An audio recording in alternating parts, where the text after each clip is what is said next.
Jaylen, congratulations on a great match. I mean, you were just on fire from the right side, very terminal. Was this your best match of the year? Um, I mean, personally, I think I played at a level that I'm very happy with.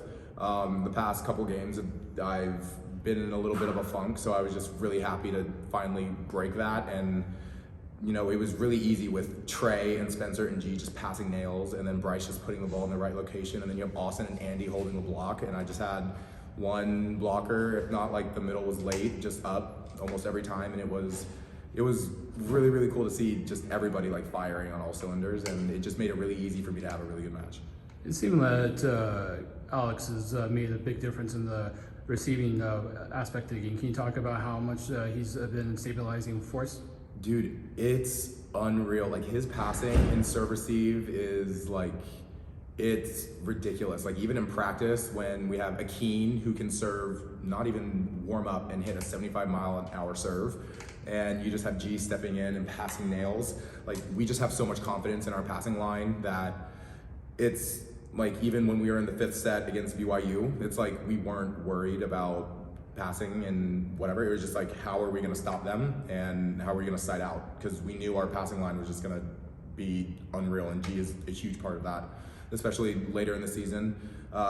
Mixing him into the lineup, I think we found a really good lineup to stick with, and going forward, I'm really excited to see what we're going to do. This match seemed like it was characterized by SC getting out onto leads, and then you guys were able to chip away. Obviously, you took 3 of the sets. What was the message from Coach Hunt and the coaching staff when you guys got down in those sets?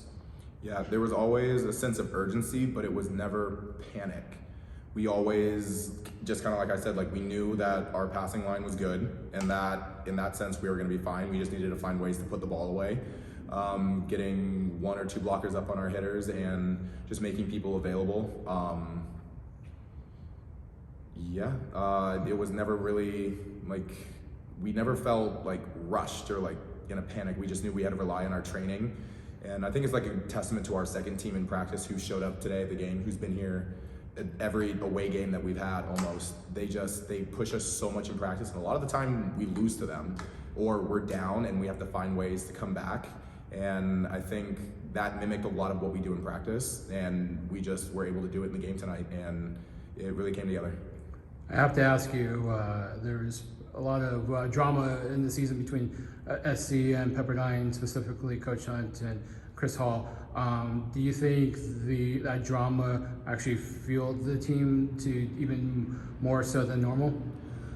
Honestly, this game, it didn't feel as, you know, like there wasn't as much tension as it was in the regular season. I think both teams did a really good job of just keeping the energy on our sides and not really talking through the net. I don't really know why specifically. I feel like, you know, in a playoff match that might even be more likely to happen, but it just makes the game more fun, honestly. Like not having to worry about, you know, people yelling and there being like aggressive like anger on the court. It makes it a lot more fun to just compete with your teammates and all the energy that you have just to keep it on your side. There was probably a play of the match, and you know where I'm going with this certain solo block. Just from your vantage point, tell us what that meant, not just to see, or to see that courtside, but also just what it meant for the match. I mean, it was, I forget what the actual score was, but I just remember kind of like being in that point and just things were happening, and you see the ball go back, and Simon Gallus, who amazing oppo, he has such a great arm, and like I had such a hard time trying to like dig around our block, which we have a pretty big block, but he was just hitting like great spots. And for G to get up and just clamp that ball, I remember his face when he landed on the ground, just like the biggest smile, just let's go. And it was such a good feeling. And then like everybody rushing on the court, that was a core memory for sure right there.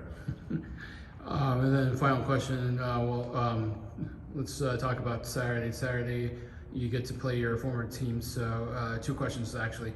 What are your emotions playing against your former team? And you saw them before this match.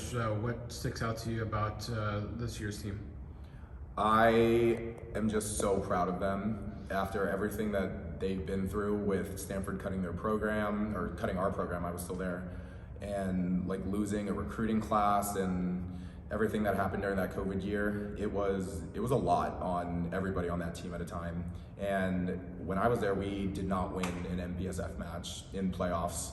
So to be playing against them in the finals, like some people might say that like that's like, I would be like, oh crap, like it's a lot, but like I'm so proud of them. Like it's honestly, if I was gonna play anybody in the finals, like I would want it to be Stanford. Like they put in so much work, and I respect them so much, and the coaching staff, the players, like I give them hugs and I like talk to them before the game when they were in Malibu playing us. I have to try to like not be too friendly, just because like I'm so happy to see them, and I'm so happy to see them doing so well.